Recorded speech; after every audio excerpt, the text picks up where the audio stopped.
Si en vez de expansionarnos y de provocarnos un estado de euforia enérgica, vuestros infortunios os deprimen y os amargan, sabed que no tenéis vocación espiritual. Estamos tan habituados a vivir a la expectativa, a apostar por el futuro o por un simulacro del futuro, que solo hemos concebido la idea de inmortalidad por necesidad de esperar durante la eternidad. Toda amistad es un drama oculto, una serie de heridas sutiles. Lutero muerto, cuadro de Lucas Fornagel, expresión aterradora, agresiva, plebeya, de una sublimidad porcina. Traduce bien los rasgos de aquel a quien no sabríamos alabar bastante por haber dicho: los sueños son engañosos, cagarse en la cama, eso es lo verdadero. Cuanto más vive, menos útil parece haber vivido. Esas noches de mis 20 años en que pasaba horas con la frente pegada a los cristales mirando la oscuridad. Ningún autócrata ha dispuesto nunca de un poder comparable al que tiene un pobre diablo que piensa en matarse. Aprender a no dejar huellas es una guerra de cada instante que libramos contra nosotros mismos, con el único fin de demostrarnos que si nos empeñásemos podríamos llegar a sabios. Existir es un estado tan inconcebible como su contrario. ¿Qué digo? Más inconcebible aún. En la antigüedad, los libros eran tan costosos que no se podían acumular a menos de ser rey, tirano o Aristóteles, el primero en poseer una biblioteca digna de ese nombre. Un cargo más en el expediente de este filósofo tan funesto en todos los sentidos. Si me apegara a mis convicciones más íntimas, dejaría de manifestarme, de reaccionar de cualquier manera. Ahora bien, todavía soy capaz de sensaciones. Por muy horrible que sea un monstruo, nos atrae secretamente, nos persigue, nos obsesiona, representa aumentadas nuestra superioridad y nuestras miserias, nos proclama, es nuestro portaestandarte. En el transcurso de los siglos, el hombre se ha esforzado en creer, ha pasado de dogma en dogma, de ilusión en ilusión, y ha consagrado muy poco tiempo a las dudas, breves intervalos entre sus periodos de ceguera. A decir verdad, no eran dudas, sino pausas, momentos de descanso consecutivos a las fatigas de la fe, de cualquier fe. Es incomprensible que aquel que goza de la inocencia, estado perfecto, quizá el único perfecto, quiera salir de él. Sin embargo, la historia, desde sus inicios hasta nuestros días, no es más que eso. Cierro las cortinas y espero. De hecho, no espero nada, solamente me torno ausente, limpio, aunque solo sea por unos segundos, de las impurezas que opacan y obstruyen el espíritu. Accedo a una conciencia vacía del yo y me siento tan calmado como si reposara fuera del universo. En un exorcismo de la Edad Media se enumeran todas las partes del cuerpo, inclusive las más mínimas, que el demonio debe abandonar. Se diría un tratado de anatomía loco que seduce por el exceso de precisión, por la profusión de detalles y lo inesperado. Un encantamiento minucioso. Sal de las uñas. Es insensato pero no exento de efecto poético, pues la verdadera poesía no tiene nada en común con la poesía. En todos nuestros sueños, sin excepción incluso si se remontan al diluvio, está presente, aunque solo sea durante una fracción de segundo, algún incidente mínimo que hemos presenciado a la víspera. Esta regularidad, que no he dejado de comprobar durante años, es la única constante, la única ley o apariencia de ley que me ha sido dado comprobar durante el increíble embrollo nocturno. La fuerza disolvente de la conversación. Se comprende por qué tanto la meditación como la acción precisan del silencio. La certeza de no ser más que un accidente me ha acompañado en todas las circunstancias, propicias o contrarias, y aunque me ha preservado de la tentación de creerme necesario, no me ha curado, sin embargo, de un cierto engreimiento inherente a la pérdida de las ilusiones. Es raro encontrar un espíritu libre, y cuando se encuentra, se percibe que lo mejor de él mismo no se revela en sus obras. Cuando se escribe se llevan misteriosamente cadenas, sino en sus confidencias, donde, liberado de sus convicciones o de sus posturas, así como de cualquier preocupación por el rigor o la honorabilidad, muestra sus debilidades, y donde hace el papel de hereje frente a sí mismo. Si el forastero no es creador en materia de lenguaje, es porque quiere hacerlo tan bien como los autóctonos. Lo logre o no, esa ambición es su pérdida. Empiezo y vuelvo a empezar una carta. No avanzo, me atasco. ¿Qué decir y cómo? Ni siquiera sé ya a quién está dirigida. Solo la pasión o el interés encuentran de inmediato el tono necesario. Por desgracia, el desapego es indiferencia para el lenguaje, insensibilidad frente a las palabras. Ahora bien, al perder el contacto con las palabras, se pierde el contacto con los seres. En un momento dado, todos hemos tenido una experiencia extraordinaria, que será, a causa de su recuerdo, el obstáculo capital para la metamorfosis interior. Solo conozco la paz cuando mis ambiciones se adormecen. En cuanto se despiertan, la inquietud regresa. La vida es un estado de ambición. El topo que orada en sus túneles es ambicioso. En efecto, la ambición se encuentra en todo. Se ven incluso sus huellas en los rostros de los muertos. Ir a la India en busca del Vedanta o del budismo es tanto como ir a Francia en pos del jansenismo. Y todavía este es más reciente, puesto que apenas hace 3 siglos que desapareció. No hay pizca de realidad en ninguna parte, salvo en mis sensaciones de no realidad. Existir sería una empresa absolutamente impracticable si dejáramos de darle importancia a lo que no la tiene. ¿Por qué el Bhagavad Gita sitúa tan alto la renuncia al fruto de los actos? Porque esa renuncia es rara, irrealizable, contraria a nuestra naturaleza, y porque alcanzarla es destruir al hombre que se ha sido y que se es, matar en uno mismo todo el pasado, la labor de milenios, liberarse, en una palabra, de la especie, de esa odiosa e inmemorial chusma. Habría que haberse conservado en estado de larva, eximirse de evolucionar y permanecer inacabado, complacerse en la siesta de los elementos y consumirse tranquilamente en un éxtasis embrionario. La verdad reside en el drama individual. Si realmente sufro, sufro más que un individuo. Sobrepaso la esfera de mi yo y me acerco a la esencia de los otros. La única manera de encaminarnos hacia lo universal es ocuparnos únicamente de lo que nos atañe. Cuando uno está firme en la duda, se experimenta más voluptuosidad haciendo consideraciones sobre ella que poniéndola en práctica. Si se quiere conocer un país, deben leerse sus escritores de segunda fila, pues son los únicos que reflejan su verdadera naturaleza. Los otros denuncian o transfiguran la nulidad de sus compatriotas.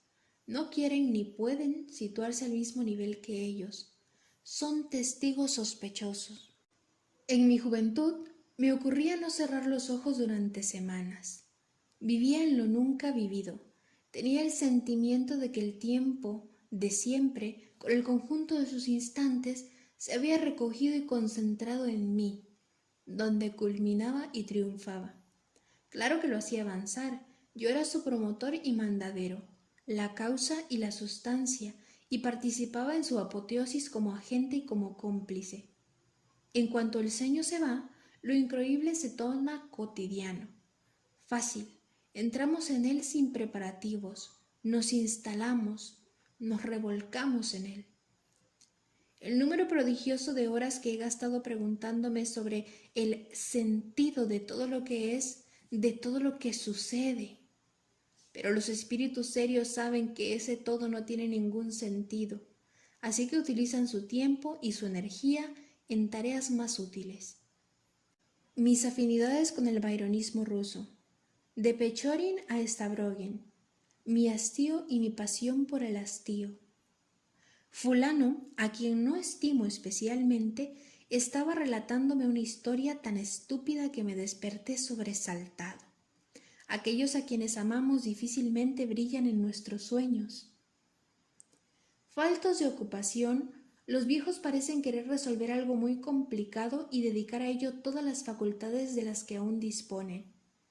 Esa es quizá la razón por la cual no se suicidan en más como deberían hacerlo si estuviesen un poquitín menos absortos. El amor más apasionado no acerca tanto a dos seres como la calumnia. Inseparables, el calumniador y el calumniado constituyen una unidad trascendente. Están soldados para siempre el uno al otro. Nada podrá separarlos. Uno hace el mal, el otro lo recibe. Pero si lo recibe es porque se ha acostumbrado a él, porque no puede prescindir de él e inclusive lo desea. Sabe que sus deseos se verán satisfechos, que no será olvidado nunca, que estará, pase lo que pase, eternamente presente en el espíritu de su infatigable benefactor. El monje errante es lo mejor que ha habido hasta ahora. Llegar a no tener que renunciar, ese debería ser el sueño de todo espíritu desengañado. La negación sollozante, única forma tolerable de negación. Feliz Job, que no estaba obligado a comentar sus lamentos. Altas horas de la noche, me gustaría desencadenarme y fulminar, emprender una acción sin precedente para alejarme, pero no veo ni contra quién ni contra qué.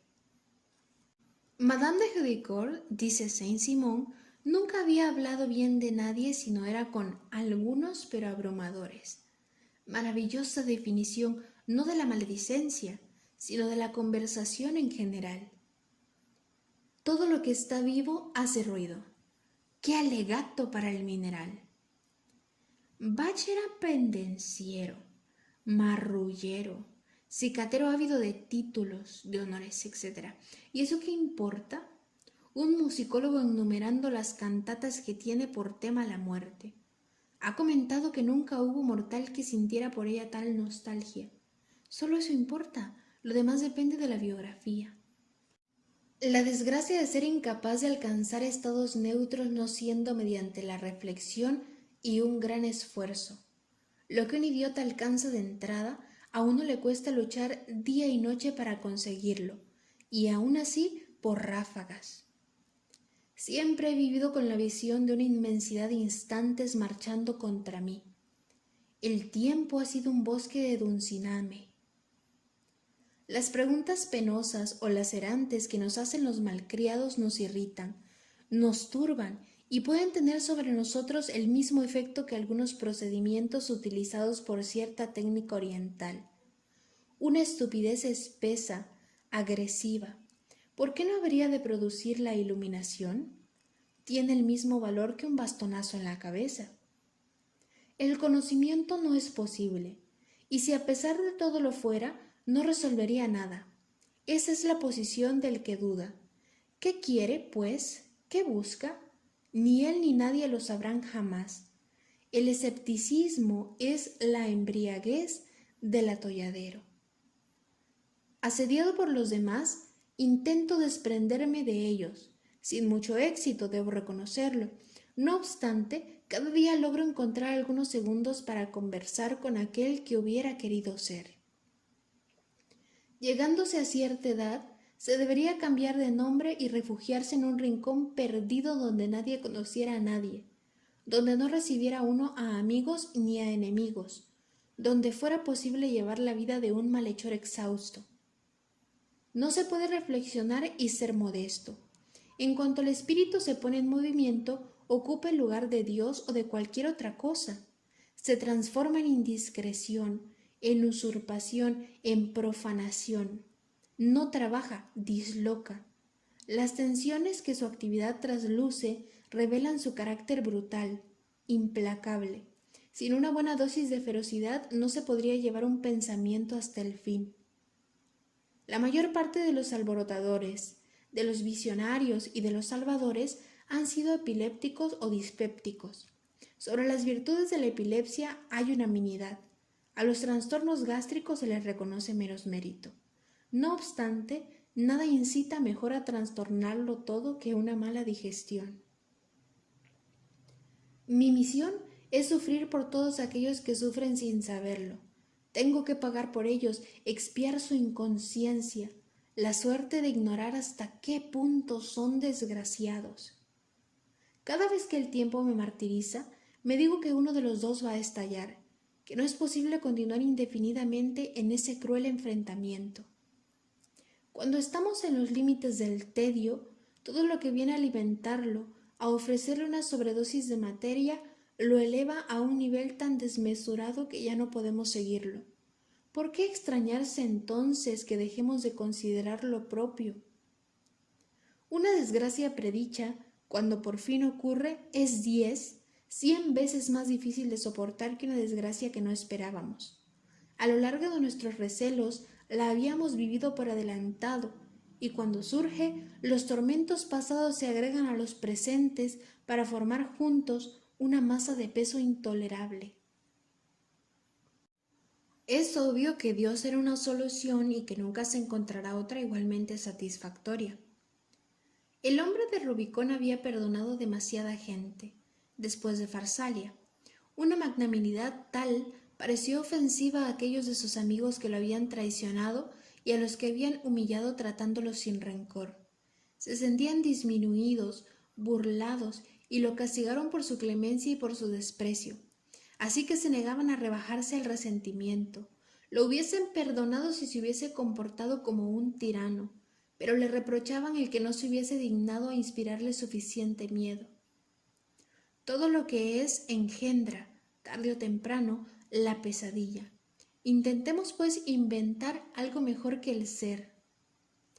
La filosofía que se había impuesto como tarea minar las creencias, en cuanto vio que el cristianismo se extendía y que estaba a punto de triunfar, hizo causa común con el paganismo, cuyas supersticiones le parecieron preferibles a las necedades triunfantes. Atacando y demoliendo a los dioses, creyó liberar a los espíritus. En realidad los entregaba a una nueva esclavitud, peor que la antigua, pues el dios que iba a sustituir a los dioses no tenía ninguna inclinación especial por la tolerancia ni por la ironía. Se objetará que la filosofía no es responsable del advenimiento de ese dios y que no era él lo que recomendaba, sin duda, pero debió de haber sospechado que no se derriba impunemente a los dioses, que otros vendrían a ocupar su lugar y que nada iba a ganar ella con el cambio. El fanatismo es la muerte de la conversación. No se charla con un candidato al martirio. ¿Qué decirle a alguien que se niega a entender vuestras razones y que, desde el momento en que uno no acepta las suyas, prefiere morir a ceder? Al menos los diletantes y los sofistas aceptan todas las razones. Decirle a alguien lo que uno piensa de él y de lo que hace es investirle de una superioridad equivocada. La franqueza no es compatible con un sentimiento delicado, ni siquiera con una exigencia ética. Son nuestros allegados los que con mayor gusto ponen nuestros méritos en duda. La regla es universal, ni Buda se salvó. Fue uno de sus primos el que más se encarnizó contra él, y solo después Mara el diablo. Para el ansioso no hay diferencia entre el éxito y fracaso. Su reacción frente a ambos es la misma. Las dos le molestan igualmente. Cuando me preocupa un poco más de la cuenta el no poder trabajar, me digo que bien podría estar muerto y que entonces trabajaría aún menos. Antes en una alcantarilla que en un pedestal. Las ventajas de un estado de eterna virtualidad me parecen tan considerables que cuando las enumero no dejan de asombrarme el que el ser haya podido surgir alguna vez. Existencia igual a tormento. La ecuación me parece evidente, no lo es para uno de mis amigos. ¿Cómo convencerle? No puedo prestarle mis emociones. Ahora bien, solo ellas tendrían el poder de persuadirle, de aportarle ese suplemento de mal, estar que reclama con insistencia desde hace tanto tiempo.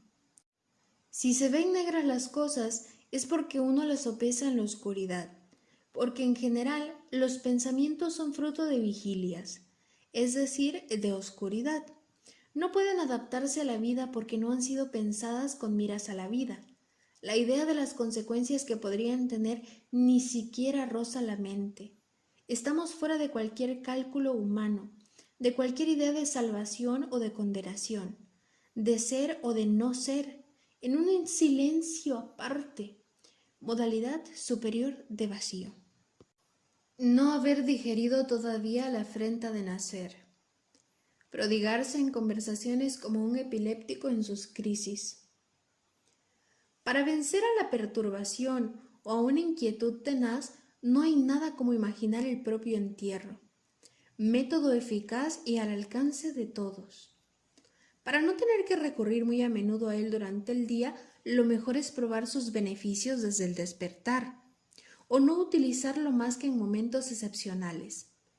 Como el Papa Inocencio IX, quien, habiendo encargado un cuadro en el que se representaba en su lecho de muerte, lo miraba cada vez que tenía que tomar una decisión importante. No hay negador que no esté sediento de algún catastrófico sí. Se puede asegurar que el hombre nunca alcanzará profundidades comparables a las que conoció durante siglos de diálogo egoísta con su Dios. No hay un solo instante en que no sea exterior al universo. Me acababa de compadecer de mí mismo, de mi condición de desgraciado, cuando me di cuenta de que los términos con que calificaba mi desgracia eran los mismos que definen la primera particularidad del Ser Supremo. Aristóteles, Tomás de Aquino, Hegel, tres avasalladores del espíritu. La peor forma de despotismo es el sistema, en filosofía y en todo. Dios es lo que sobrevive a la evidencia de que nada merece ser pensado. De joven, mi placer era crearme enemigos. Hoy, en cuanto tengo uno, mi primer impulso es el de reconciliarme con él para no tener que preocuparme más. Tener enemigos es una responsabilidad. Mi carga me basta, ya no puedo llevar la de los demás. La alegría es una luz que devora a sí misma, inagotable. Es el sol de sus principios. Unos días antes de su muerte, Claudel observaba que no se debería llamar a Dios infinito, sino inagotable, como si no fuera lo mismo, o casi. No quita que esta preocupación por la exactitud, ese escrúpulo verbal en el momento en que se percibía que su contrato estaba a punto de expirar, sea más exaltante que una palabra o un gesto sublime. Lo insólito no constituye un criterio. Paganini es más sorprendente y más imprevisible que Bach. Habría que repetirse cada día. Soy uno de esos que por millones se arrastran sobre la superficie de la tierra. Uno más solamente. Esa banalidad justifica casi cualquier conclusión, cualquier conducta o acto. Libertinaje, castidad, suicidio, trabajo, crimen, pereza o rebeldía. De lo que se concluye que cada cual tiene razón en hacer lo que hace. Simsum. Esa palabra ridícula designa uno de los conceptos mayores del Cábala. Para que el mundo existiera, Dios, que era todo y estaba en todas partes, consintió en encogerse, en dejar un espacio vacío, que no estuviera habitado por él. Fue en ese agujero donde creó el mundo. Así que ocupamos ese terreno baldío que nos concedió por misericordia o por capricho. Para que nosotros estuviéramos se contrajo, limitó su soberanía. Somos el producto de su disminución voluntaria, de su desaparición, de su ausencia parcial. En su locura se amputó por nosotros. ¿Cómo no tuvo el sentido común y el buen gusto de permanecer entero? En el Evangelio, según los egipcios, Jesús proclama: los hombres serán víctimas de la muerte mientras sean engendrados por mujeres. Y precisa: he venido a destruir las obras de la mujer. Conociendo las verdades extremas de los gnósticos, uno quisiera ir más lejos aún, decir algo nunca dicho que petrifique o pulverice a la historia, algo que haga pensar en un heroísmo cósmico, en una demencia a escala de la materia. Traducir una obsesión es proyectarla fuera de uno, es expulsarla, exorcizarla. Las obsesiones son los demonios de un mundo sin fe. El hombre acepta la muerte, pero no la hora de su muerte. Morir cuando sea, salvo cuando haya que morir. En cuanto entramos en un cementerio, un sentimiento completamente irrisorio barre cualquier preocupación metafísica. Aquellos que buscan misterio por todas partes, de hecho no van al fondo de las cosas. Muy a menudo el misterio, como el absoluto, solo corresponde a un tic del espíritu.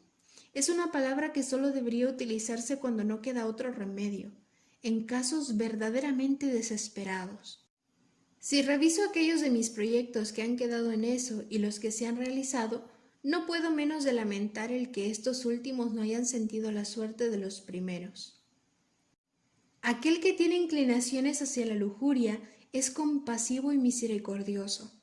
Los que tienen inclinación hacia la pureza no lo son. San Juan de Clímaco. Para denunciar con tal claridad y vigor no las mentiras, sino la esencia misma de la moral cristiana y de cualquier moral, era menester un santo, ni más ni menos. Aceptamos sin temor la idea de un sueño ininterrumpido. En cambio, un despertar eterno, la inmortalidad, si fuera concebible, sería eso, nos une en el terror. La inconsciencia es una patria, la conciencia un exilio. Cualquier impresión profunda es voluptuosa o fúnebre, o ambos a la vez. Nadie como yo ha estado persuadido de la futilidad de todo. Nadie tampoco ha tomado tan a lo trágico tal cantidad de cosas fútiles. Ishi, indio americano, el último de su clan, después de permanecer escondido durante años por temor a los blancos, acosado al extremo, se entregó un día voluntariamente a los exterminadores de los suyos. Creyó que le reservarían la misma suerte. Se le festejó. No tenía posteridad. Era en verdad el último. Una vez destruida la humanidad, o simplemente extinguida, es posible imaginar un sobreviviente, el único, errando por la tierra sin siquiera tener a quien entregarse. En lo más íntimo de sí mismo, el hombre aspira a alcanzar la condición que tenía antes de la conciencia. La historia es solo el rodeo que da para conseguirlo. Una sola cosa importa: aprender a ser perdedor. Todo fenómeno es una versión degradada de otro fenómeno más vasto. El tiempo, una tara de la eternidad. La historia, una tara del tiempo. La vida, tara de la materia. ¿Qué sería entonces lo normal, lo sano? ¿Acaso la eternidad? Ella misma no es más que una tara de Dios.